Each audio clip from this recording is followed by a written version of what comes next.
12 тарау. Көкжиектегі арал.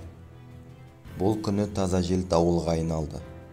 Оңтүстік-батыстан соққан ауа ағысының тездігі сағатына 100 километрге жақындады.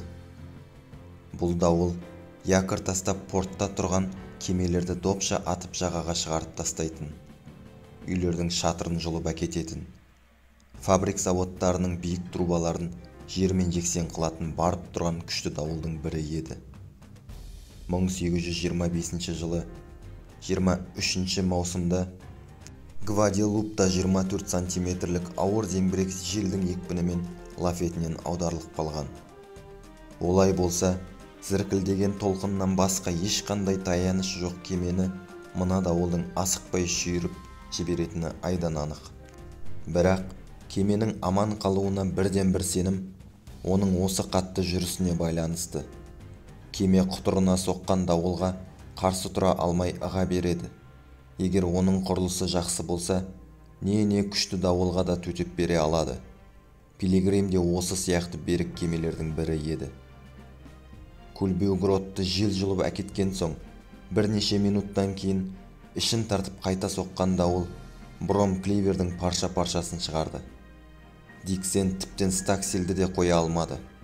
Бұл бір жапырақ кеңеп болса да, кеменің басқару ісін недәуір оңайлататын еді. Пилигримнің барлық желкені түсіріліп қойылды. Сонда да болса, жел екпіні кеменің корпусына соғып, пәрменімен сырғытып айдай берді. Кейде толқыннан жоғары көтеріліп, табаны суға тиер-тимес сырғып бара жатқан тәрізденді. Тау-тау толқындар кемені қақпақылдап әкетті. Мұның үстіне толқынның кемені артынан дүре соғу қаупі төнді. Себебі жүйткіген толқын Пилигримнен әлде қайда шапшаң еді. Арттан екінші толқын қуып жеткен кезде кеменің кармосы тез көтеріліп, толқын жалына іліне алмай қалса, толқынның астында қалып, кеменің суға батуы мүмкін. Дауылдан қашқан кемеге ең қауіпті жағдай осы. Бұл қауіппен қалай күресу керек? Пилигримнің жүрісін тездетуге де мүмкіндік жоқ. Өйткені оның барлық желкені алынып қойылған. Ендігі қолданар жалғыз-ақ амал рульдің күшімен кеменің тұмсығын толқынға қарсы ұстау. Бірақ кеме рульге бағынбай, өз бетімен лағып кете берді. Диксен штурвалдан аттап та шыққан жоқ. Ол кездейсоқ бірер долы толқын теңізге жұлып әкетер деп қауіптеніп, өзін-өзі арқанмен байлап қойды. Сол сияқты Том мен Бат та өз-өздерін байлап, жас капитанға жәрдем ету үшін қасында әзір тұрды. Геркулес пен Актеон битенгіге жабысып, тұмсықтағы вахтада болды. Жас капитанның бұйрығымен миссис Уэлдон, кішкентай Джек, кәрі Нан, Бенедикт ағай палубаға шыққан каютада отырды. Миссис Уэлдон палубада болғысы келіп еді, бірақ Диксент орынсыз тәуекел етіп, жазым табуға болмайтынын айтып, әйелдің бұл пікіріне үзілді-кесілді қарсы болды. Люк біткеннің бәрі су кірместе етіліп жабулы болды. Жазатайым кеменің үстін толқын басып кетсе де, люктың қақпағы сол салмағына төтеп бере алады деп сенді жас капитан. Егер де люк қақпағы су салмағына шыдамай опырылып кете қалса, күн қараң. Кеме ішіне су толады да, қалқып жүретін қабілетінен айырылып су түбіне кетеді. Бір жақсы жері, Пилигримнің жүгі дұрыс тең тиелген, және кеме қаншама қатты шайқалса да, трюмдегі жүк бір орнынан қозғалмады. Дик ұйықтап жарытқан жоқ.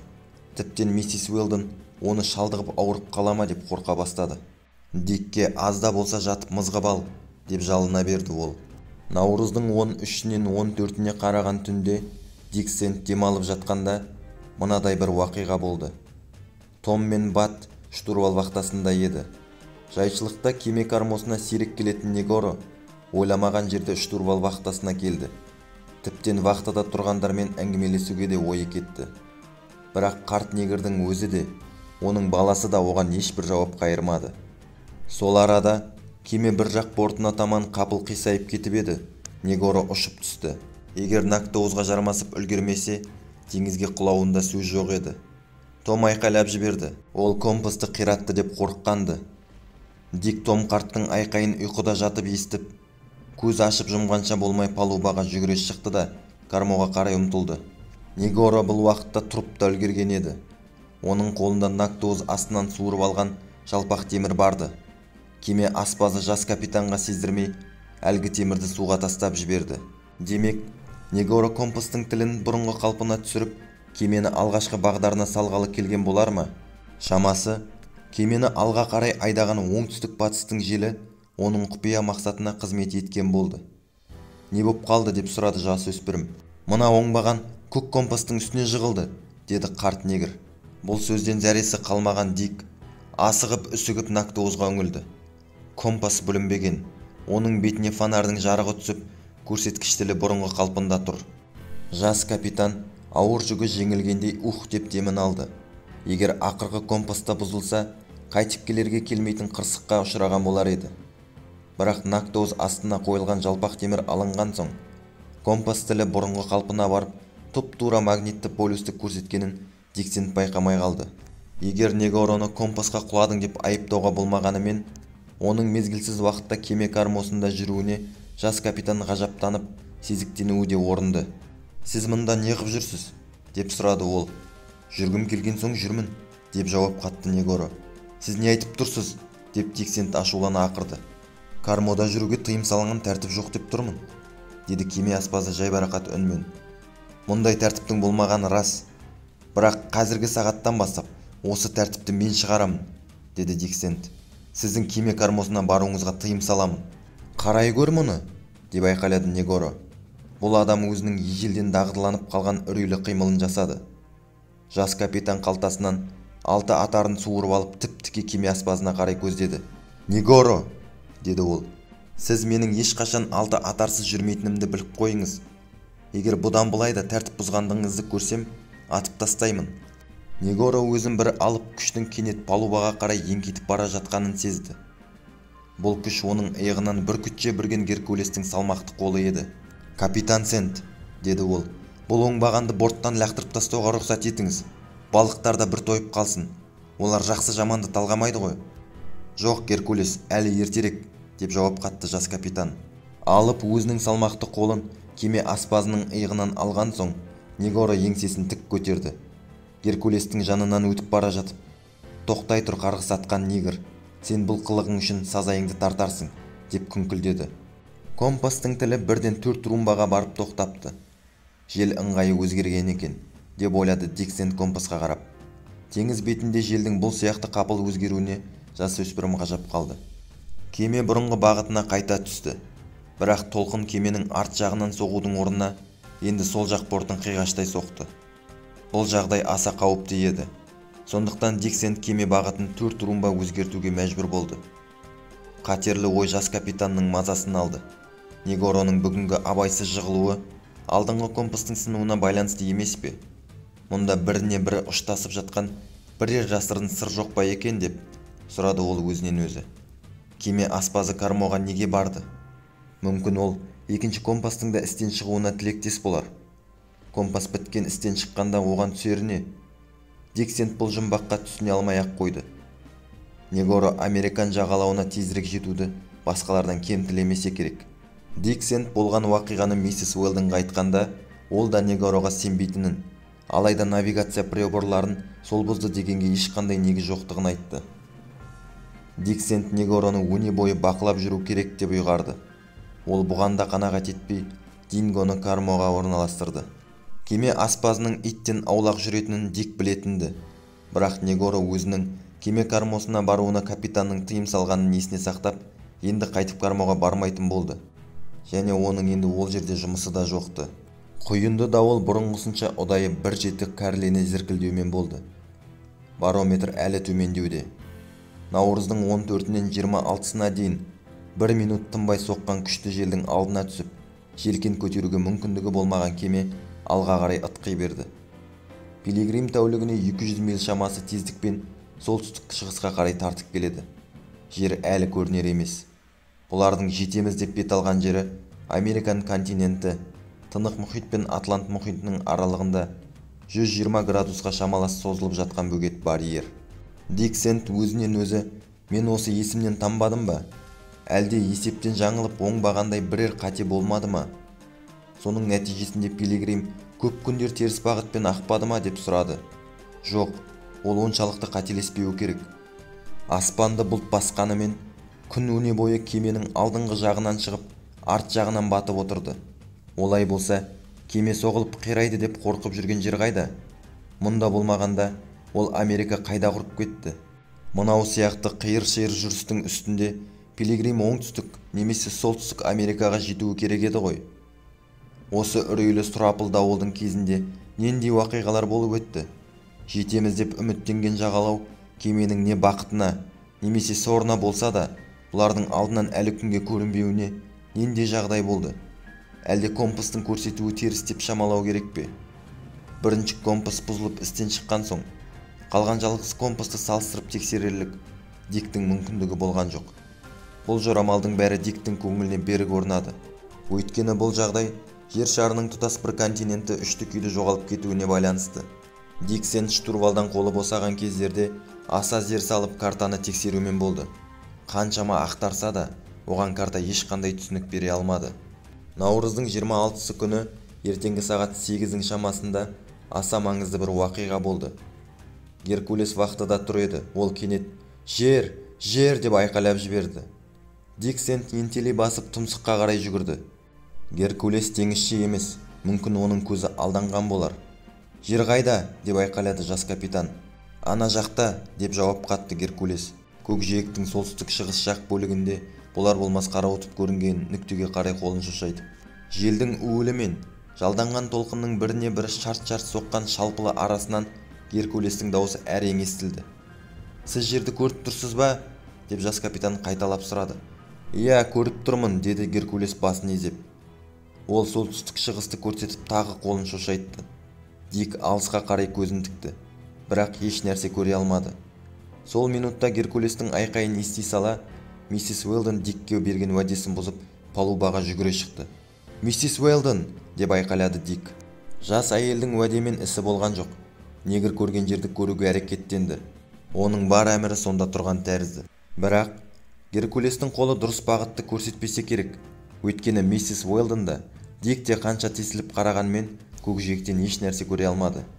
Осы арада Дик те қолын шошайтып «Иә, иә, жер!» деп айқайлады. Бұлттың саңлауланған жартығы арасынан тау шоқысына ұқсас әлдеңені оның көзі шалды. Бала жігіттің теңізге үйренген көзі қателескен жоқ. Ол нағыз жердің өзін көрген еді. «Ақыры, әйтеуір ақыры көрінді-ау!» деп қуанғаннан бір айтқан сөзін қайталай берді. Миссис Уэлдон көруден әлде қашан күдерін үзген жерді тұтқаға жармасып тұрып, көз айырмай қараумен болды. Жағалау пилигримнен 10 миль жерде, сол жақ бортта, ық жақта еді. Бұлттың жыртығы үлкейіп, бір жапырақ аспан көгі көрінді. Енді таудың биік шоқысын анық көруге болады. Бұл көрінген Американ континентінің бірер мүйісі екенінде дау жоқ. Желкені түсірілген жалаңаш мачталы пилигрим мүйіске қарай дұрыс бағыт алып жүре алмады. Бірақ жерге еріксіз баруы керек. Бұл бірнеше сағаттың ішінде шешілетін мәселе. Қазір сағат 8. Түс болғанша пилигрим жағалаудың өзіне жетеді деген сөз. Диктің иек қаққан белгісімен Геркулес миссис Уэлдонды жетелеп, кейін каютасына алып кетті. Ол өздігінен палубада жүре де алмас еді. Жас капитан кеме тұмсығында тағы бір сыпыра тұрып, сосын штурвалға қайтып барды. Бұл кезде штурвалды Том қарт басқарып тұрған. Дик шыдамы таусылып ынтыға күткен жерді де көрді. Қуанудың орнына неге қорықты ол? Өйткені жер ық жақтан, екпіндей заулап қатты келе жатқан пилигримнің алдыңғы жағынан көрінді. Мұның ақыры кеменің апат болып, жан түршігерлік жамандыққа айналуы ықтимал. Бұдан кейін 2 сағат уақыт өтті. Таулы мүйіс кеменің бұрынғы бет алған бағыты емес, бір бүйірден көрінді. Осы арада Негоро тағы палубаға шықты. Жерге тесіле қарап, оның білгенін басқа кісі білмейтін кісіше басын изей түсті де камбузына қайта кіріп кетті. Дик мүйістің төменгі жағалауын анықтап көруге тырысты. 2 сағаттың ақырында мүйіс кеменің арт жағында қалды, бірақ жердің өзі әлі көрінген жоқ. Бұл екі арада көкжиектің бұлты ыдырап тұман ашылды. Енді Анд тауы жиектеген Американ жағалауының биігі 20 миль жерден көрінуге тиіс. Дик Падзор дүрбісін алды да, ақырын жылжытып көкжиекті шолып өтті. Көрініп тұрған жер жоқ. Ертеңгісін көрініп тұрған мүйіс түстен кейін сағат 2-нің кезінде артта қалып қойды. Алдыңғы жақта не биік, не аласа жер подзор дүрбіге ілінбеген соң, Диксент қатты айқайлап жіберді де, басқышпен төмен түсіп миссис Уэлдон, кішкентай Джек пен Бенедикт ағайлар тұратын каютаға қарай жүгірді. «Бұл көрінген арал екен», деп айқайлады ол. «Тек қана арал». «Арал деймісің, Дик?» деп сұрады миссис Уэлдон. «Қандай арал?» «Қазір картадан қараймыз», деп жауап қатты жас капитан. Ол өз каютасына барып карта алып келді. «Міне, миссис Уэлдон, міне», деді ол картаны жауып. «Біз көрген жер тынық мұхиттың картаға түспей қалған бір нүктесі болса керек. Бұл Пасхи аралы. Бұдан басқа бұл арада арал жоқ. Олай болса, жер біздің артымызда қалғаны ма?» деп сұрады миссис Уэлдон. «Иә, ол арал қазір көрінбей кетті». Миссис Уэлдон нүктедей боп әрең көрінген Пасхи аралына қадала қарады. «Бұл арал Американ жағалауынан қанша қашық?» «35 градуста. Ол неше миль болады?» «2000 мильге тарта. Олай болса, Пилигрим бір орыннан жылжымаған болғаны ғой. Біздің әлі күнге дейін жерден соншалықты қашық болуымыздың себебі қалай?» «Миссис Уэлдон», деп бастады Дик. Ол өзіне ой түсіргісі келіп қолымен маңдайын сипады. «Мен біле алмай тұрмын. Мұның мәнісін қалай түсіндіруге білмеймін. Әлде компас бұзылды ма? Бұл тек қана Пасхи аралы болуы керек. Жел бізді өне бойы солтүстік шығысқа қарай айдады ғой. Бұл Пасхи аралы. Біз енді мұхиттың қай жерінде екенімізді білдік. Жолымыз болса керек. Біз жағалаудан 2000 миль қашықта екенбіз. Оның есесіне мен енді бізді дауылдың қайда айдап апарып тастағанын білдім. Дауыл басылған соң біз аман-есен түп-түгел Американ жағалауына жетеміз». Жас капитанның сеніммен айтқан сөзі жұрттың бәрін көңілдендіріп жіберді. Тіптен миссис Уэлдонның да көңілі көтеріліп қалды. Соры қалың жолаушыларға да қауіп-қатер біткен. Кейін қалып, Пилигрим енді қауіпсіз портқа жақын жерде. Портқа кіру үшін тек қана судың көтерілуін күтіп тұрған сияқты болып көрінді. Пасхи аралы 1722 жылы ашылған. Оның шын аты Ваяху немесе Рапануи. Ол 27 градус оңтүстік ендік пен 112 градус шығыс бойлықта жатыр. Сөйтіп Пилигрим өз бағытынан бүтіндей 15 градус ауып кеткені анықталды. Диксент кеменің жолдан бұлайша адасуының себебін өздерін оңтүстік шығысқа қарай айдаған дауылдан көрді. Сөйтіп Пилигрим жерден әлі де 2000 миль қашықта болып шықты.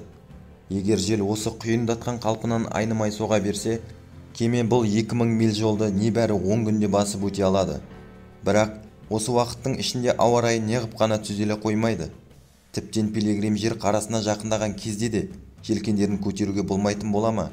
Диктің есебінше ұдайы бірнеше күн тынбай соққан дауыл жуық арада басылуға тиіс. Жас капитан Пасхи аралының кездесуін жақсы ырым деп жорыды. Өйткені ол Пилигримнің қазіргі уақытта мұхиттың қай жерінде екенін анық білді. Бұл жағдай оның өзіне-өзінің сенімін нығайтты және саяхаттың аман-есен аяқталуына да сенім туғызды. Пилигрим берік соғылған және жақсы жабдықталған кеме еді. Соның нәтижесінде дауылдың қатты қысымынан бөлінбеді деуге болады. Ол тек көлбеу гроты мен бом кливерінен ғана айырылды. Бірақ бұл жараны емдеп жазу оншалықты қиын емес. Оның қиюлары кендір торқасы мен жақсы тығындалған. Сондықтан кеме ішіне бір тамшы су өткен жоқ. Су төгетін помпа ақаусыз дайын тұр. Бұл жөнінде Пилигримге төнетін ешқандай қауіп жоқ. Бірақ дауыл әлі зіркілдеуде. Оның екпінін ешқандай күшке мете алмайтын сияқты. Жас капитан Пилигримді дауылмен күресуге дайындап еді. Бірақ желді тындыру, толқынды тоқтату, ауа райын жақсарту оның қолынан келмейтін іс.